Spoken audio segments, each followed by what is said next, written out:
Hey guys, you're watching Boondocking with Dennis. It's another drive down Water Street. Today we're on part of Water Street that we don't go to a whole lot. We are behind the Rockport Center for the Arts. There's a casita. There's parking back here. There's several handicap spots in case you're disabled and you're having trouble out front. It's worth coming to the back of the building and taking a look around. Oddly enough, the land just behind the Art Center, since I've started coming here in the 90s, has been almost entirely dormant. In Rockport's early history, it was literally the busiest section of town. After the Civil War, Rockport became an important cattle ranching and shipping center. In 1866, James Doherty, T.H. Mathis, and John M. Mathis constructed cattle pens with a long wharf that extended out into Aransas Bay from Rocky Point, the landmark from which Rockport gets its name. Cattle were shipped to New Orleans on the Morgan Line. Initially, Packeries were built nearby to render hides and tallow. The Packeries consisted of holding pens, a main rendering barn, skinning building, and, of course, the pier. Cattle were driven on foot from nearby ranches.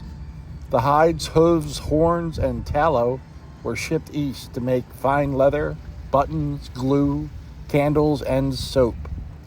Carcasses were usually discarded. About 1871, an ice plant was added to one of the Packeries, which allowed the preservation of the meat. Rockport's Packeries included W.A. Cushman's, Doherty and Clark, West and Weezer Company, William S. Hall, Coleman, Mathis and Fulton, J.W. Baylor and Company, American Beef Packery, and Butler and Company. So this empty field was just packed. The local packing industry declined after 1875 as railroads pushed into Texas to allow shipment of cattle directly to giant packing plants in St. Louis and Chicago. Yet as late as 1880, the Rockport Packeries handled 93% of the Texas packed beef productions. 93%. Wow. By 1890, most Packeries had switched to butchering sea turtles, and Rockport handled almost the entire Gulf production. Most prized were the green turtles, and 85% of all Texas turtle nets were in Aransas Bay. Aransas Bay is not that big. 85%. Wow. That's amazing. By the late 1890s, the turtle population had diminished and the industry folded. Remnants of turtle capture pens can still be found along Rockport's bay shores. That's just crazy.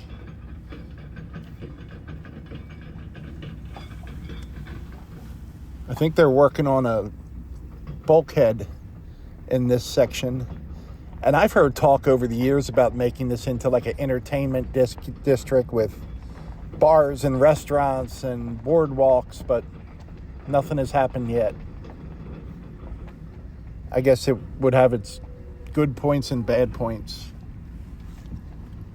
Since 1866, wharves and piers have been a part of Rockport shores. The first wharf constructed to ship cattle was at Rocky Point. Other wharves handled commercial shipping and passenger traffic.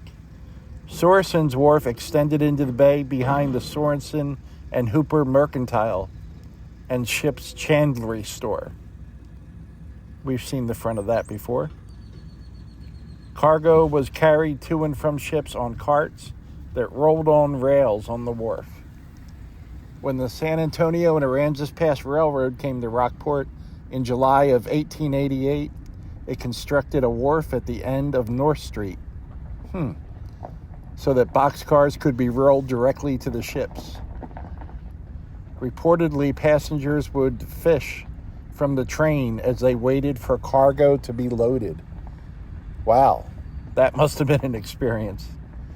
In the 1890s, the Bailey Pavilion was built on the end of the wharf, extending into Aransas Bay. Located in front of the Aransas Hotel, later the Del Mar, the pavilion became the social and cultural center of the community.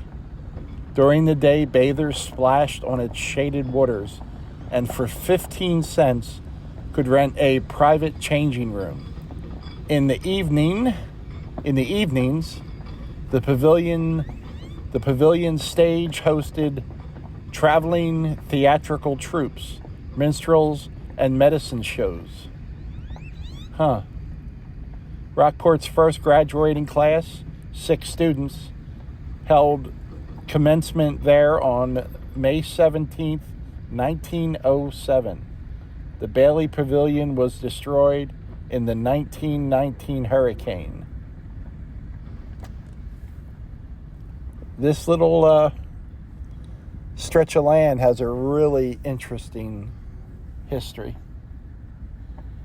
And here we are, almost December, and I'm swatting the mosquitoes away as I drive. So this is the part of Water Street we normally go to. We cross this intersection and head on down the road and see the usual sights and check on the progress of people's gardens, and I actually really enjoy it. I was actually headed there today, and I was like, I don't think it's been a week. They got several spots along here where they're working. Very rude of them not to notify me and tell me exactly what is going on. And a nice, concise summation, less than a paragraph, would be greatly appreciated. When the pandemic hit and I entered the hospital, I was literally in the hospital when the pandemic hit. And when I got out, Rockport Beach was closed. If you parked in front of Rockport Beach, you weren't allowed to get out of your car. And I started coming right here. And I was staying at Mark's house while I was recovering from surgery. And I would come over here during the day and hang out for anywhere from an hour to 4 hours just to get out of the house. And it was in late March of, I guess that would have been 2020, right? And it was nice. I would sit in a chair, put my feet up. My friend Devin would come spend time with me whenever she could.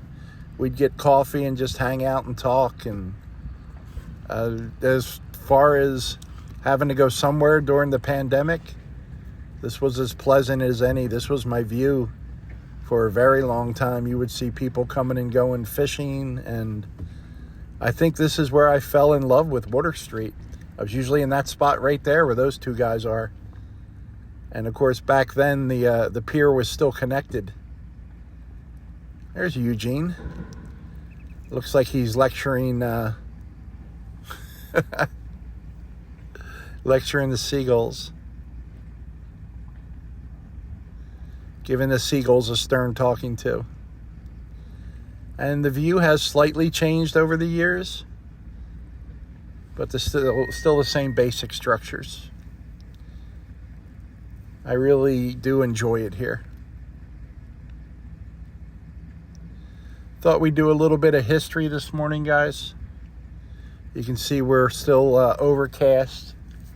It's warm though. It's about 58 degrees. Tonight's overnight low is going to be 55. And I'm going to try sleeping in the back tonight. First time in a month since I had that respiratory issue. So wish me luck. And if you never hear from me again, you know sleeping in the back of the truck was a bad idea.